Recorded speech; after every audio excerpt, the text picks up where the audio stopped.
dong kalau di Indonesia ada teman-teman cewek kalian ke kampus pakai tank top. Aku juga waktu awal-awal tahu tentang tradisi mereka tuh kayak kok bisa keju dengan kopi gitu kan, tapi itu yang pasti kalian akan temui kalau kalian kuliah di Rusia. Bener nggak ya orang Rusia itu individualisme?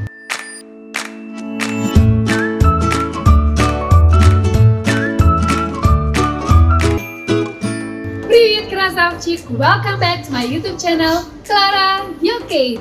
Jangan lupa ya, keep supporting my YouTube channel. Caranya gampang banget.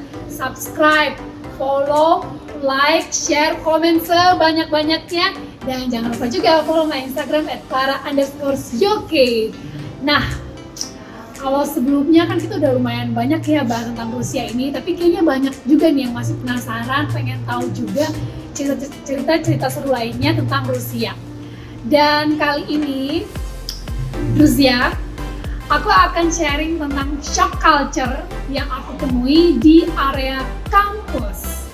Seperti apa dan apa aja shock culture-nya? Ini dia. Yang pertama adalah pagi hari ketika kita masuk ke kampus ya. Dulu kampus aku itu startnya di 8.30. Dan di tahun awal-awal sebenarnya hampir sampai 6 tahun itu sih ya. Kuliahnya dari pagi sampai sore kan, jadi 8.30 sampai 16.00. Dan tahun pertama itu dari Senin sampai Sabtu teman-teman, jadi cuma minggu doang tuh istirahat sebentar. Tapi istirahatnya pun dipakai buat ngerjain tugas, nulis hasil leksia dan lain sebagainya. Jadi itu kayak hampir nggak ada istirahatnya sih sebenarnya. Dan kembali ke shock culture yang pertama adalah orang Rusia itu, mereka memulai harinya yaitu dengan secangkir kopi hangat dan keju sebagai kudapannya. Agak aneh kan, kayak lucu gimana gitu kan. Aku juga waktu awal-awal tahu tentang tradisi mereka tuh kayak bisa keju dengan kopi gitu kan, tapi itu yang pasti kalian akan temui kalau kalian kuliah di Rusia. Apalagi untuk para dokter nih, mungkin kalau yang paginya banget nggak sempat ya langsung dimulai dengan kelas, atau kalau nggak visit para pasien di jam kurang lebih 10 atau setengah 11, jam 11 itu kalian pasti akan kecium aroma kopi dari setiap kabinet atau ruangan-ruangan tempat istirahatnya para dokter atau kalau nggak dosen. Nextnya yang kedua, moving class.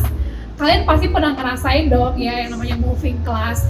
Nah, yang aku rasain saat kuliah di sana itu, kampus aku kan kebetulan gedungnya itu banyak ya, jadi kayak bukan di satu kompleks yang sama kayak kampus adik aku di RUDN, tapi kampus aku tuh ada di, ya kalau di Jakarta mungkin Jaksel ada, Jakarta Utara ada, Barat Timur pun ada. Jadi aku udah terbiasa keliling kota Moskow itu dari tahun pertama aku berkuliah di Rusia sana. Dan moving class itu agak-agak sadis sih ya teman-teman ya, bukan moving class antar gedung atau kalau enggak antar lantai lah, lantai 1 ke lantai 5, 3 itu enggak. Ini kita moving class itu antar region. Kalian bisa kebayang dong, aku tinggalnya itu di Jaksel nih ya, Jaksel di bawah kota Moskow. Kelas aku yang pertama 8.30 aku udah harus nyampe di Jakarta Utara.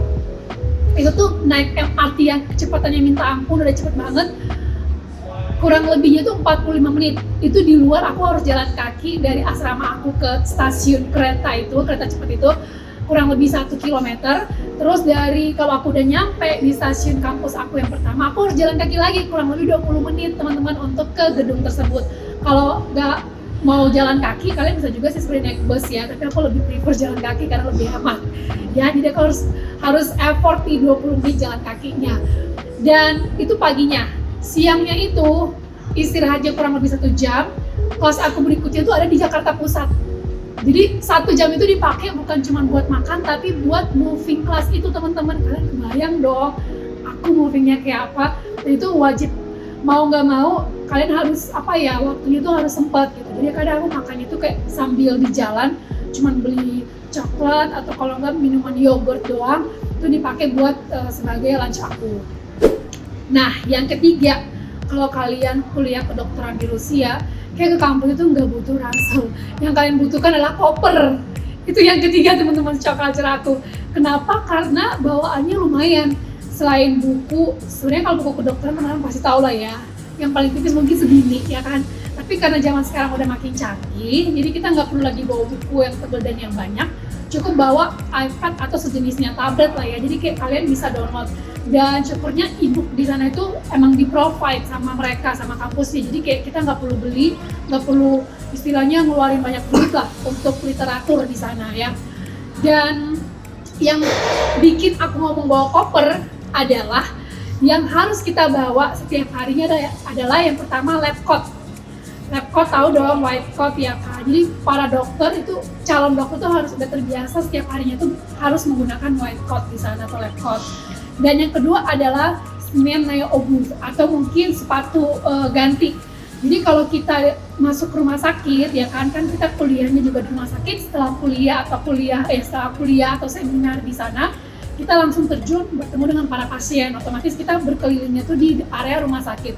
Nah di rumah sakit itu kita harus menggunakan sepatu ganti, jadi nggak boleh sepatu yang dipakai buat jalan-jalan di luar itu dipakai di dalam rumah sakit tersebut teman-teman. Jadi mau nggak mau kita harus nyiapin sepatu ganti sendiri. Udah 2 items dong yang harus dibawa. Nah kalau ada beberapa kelas yang membutuhkan scrub atau baju operasi yang kalau teman-teman pernah lihat, pastinya pernah lihat dong ya, itu kita harus bawa lagi teman-teman. Jadi yang menjadi PR-nya itu adalah ketika winter, itu kan udah capek berat ya bawa jaket winter, udah gitu dalamannya kan pasti tebel dong, pakai long john, pakai ini pakai itu, jadi kayak lapisan atau layersnya itu pasti banyak. Nah kebayang dong pas kita nyampe kita harus ganti sepatu yang udah tebel itu menggunakan sepatu yang tadi aku bilang smen obus itu. Selain itu kita harus ngeganti keseluruhan ini dengan menggunakan scrub, setelah itu white coat lagi, dan itu kita harus gerak gitu cepet, semuanya harus disusun rapi, harus bawa tas sendiri. Itu jujur aku sampai capek sih, kayak aduh kenapa harus kayak gini, segininya banget, ribet gitu loh. Tapi tuh mau nggak mau, dan thanks to this shock culture ya, aku awalnya shock tapi jadinya terbiasa. Dan sekarang kalau aku disuruh kemana-mana bawa baju, ganti cepet dan lain sebagainya itu kayak udah easy for me. Oke. Nah yang keempat, bolos kuliah di sana tuh wajib banget remedial. Jadi kita di sana itu ada yang namanya Atrabotka, kurang lebihnya yaitu si remedial ya, kurang lebihnya ya.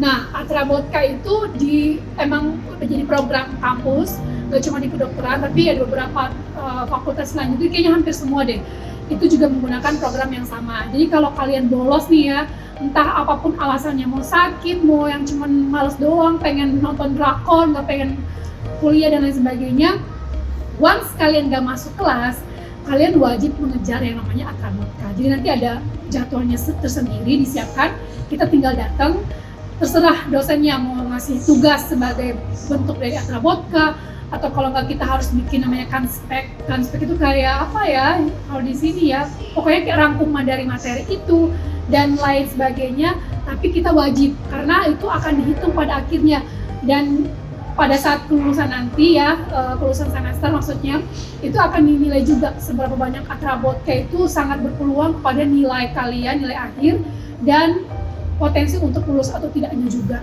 gitu. Jadi kalau bolos di sana ya boleh aja, tapi ya itu think twice dan think wise ya teman-temannya, karena akan ada Atrabotka. Nah yang kelima ada yang namanya visa kan, kalau untuk orang asing belajar keluar, dan untuk mahasiswa tentunya akan dikasih visa pelajar. Aku sempat nanya ya waktu itu ke salah satu temen aku, senior aku sih sebenarnya, senior di SMA, dan kebetulan dia dapat kesempatan kuliah di Jerman. Aku tanya tentang visa di sana, dan ternyata visa pelajar yang mereka dapatkan itu selama program yang akan mereka tempuh. Jadi kalau kuliahnya 4 tahun, visanya itu langsung dikasih 4 tahun. Nah, yang bikin shock di Rusia itu, visa yang dikasih itu 1 tahun. Tuh teman-teman, jadi kayak bayangin aku 6 tahun kuliah di sana, 7 tahun kan aku setahun pertama itu kan studi bahasa ya, atau di preparation fakultinya, jadi kayak tetap aja ngurusin visa. 7 kali aku harus bolak-balik setiap tahunnya itu untuk memperbaharui visa. Dan setiap pembaharuan visa itu kan kalian pasti bayang dong dokumen, administrasi yang harus disiapkan seperti apa. Kalau soal pembayaran ya sama juga, harus ke bank, bayar apa segala macam. Jadi itu benar-benar yang kayak yang bikin aku shock dan akhirnya terbiasa juga, itu kalian harus bisa ngantri, harus sabar, kalau ini itu kurang harus yang aduh, apalagi kalau misalnya udah kena deadline, wah itu bisa kena bahaya juga dan lain sebagainya. Jadi kayak apa ya, positifnya tuh aku jadi aware aja gitu dan lebih mandiri ngurusin perintilan-perintilan administrasi yang mungkin dulu tuh aku lebih limpahkan ke orang tua aku. Kayak ya udahlah, masalah urusan administrasi dokumentasi kayak gitu kayak orang tua aja kan. Tapi karena nggak ada siapa-siapa yang aku bisa benar-benar lay on ya, jadi aku harus ngurusin semuanya sendiri dan akhirnya terbiasa. Jadi sekarang kalau disuruh urus ini itu kayak give it to me. Nextnya yang keenam nih teman-teman. Ini agak nyambung dengan urusan aku yang tadi, yaitu tentang cashless. Ya seperti aku pernah cerita sebelumnya juga, kalau aku kan emang masalahnya dari daerah ya, jadi kayak kurang terbiasa melihat apa yang cashless, karena tahun 2012 pun internet itu masih sangat terbatas teman-teman. Aku aja jarang tuh yang bukan namanya Google gitu, itu kayak aduh, Facebook aja tuh buka sih, tapi nggak seintens dan segampang sekarang gitu di aksesnya. Jadi bayang dong untuk ngelakuin hal-hal yang kayak berbau cashless yang lebih digital dan lain sebagainya, itu kayak dulunya tuh agak lebih sulit ketimbang sekarang ya. Kalau sekarang mungkin udah hampir sama lah dimanapun kita berada di Indonesia ini kan harapannya. Nah kalau jadi waktu aku pindah berkuliah di Rusia itu, apa-apa yang udah cashless itu aku kayak sempat shock juga, dan ternyata luar biasa ya gitu kan, sangat membantu gitu loh. Cashlessnya itu dalam artian mereka punya bank namanya Sberbank, itu bank lokal di sana, bank pemerintah ya. Dan Sberbank itu dia kayak benar-benar kerjasamanya itu benar-benar erat dalam artian masalah pembayaran itu kita udah gampang aja untuk pembayarannya lewat si bank itu. Mereka kayak udah tahu ada kode-kodenya, jadi kayak memudahkan kita lah gitu loh untuk masalah pembayaran. Nah beberapa pembayaran yang kita pasti akan lewat jasa mereka dari Sberbank itu adalah satu, pembayaran aksesusi atau asrama. Nah asrama aku bayarnya lewat bank itu. Terus juga asuransi, aku terima stipendi atau beasiswanya, uang jajan bulanannya juga lewat bank itu. Dan apalagi ya, banyak sih kalau mungkin untuk keluarga ya, mereka harus bayar listrik, bayar ada lain sebagainya itu menggunakan bank itu juga. Dan selain itu banknya tuh kayak bisa buat kayak kredit card gitu loh, jadi aku beli tiket antar ini, mau booking sana sini, hotel di luar negeri pun bisa menggunakan kartu itu, dan itu diberikan kepada para pelajar dengan beasiswa ya. Jadi kita rata-rata pasti punya dong kartu dari bank tersebut, dan itu sangat-sangat membantu.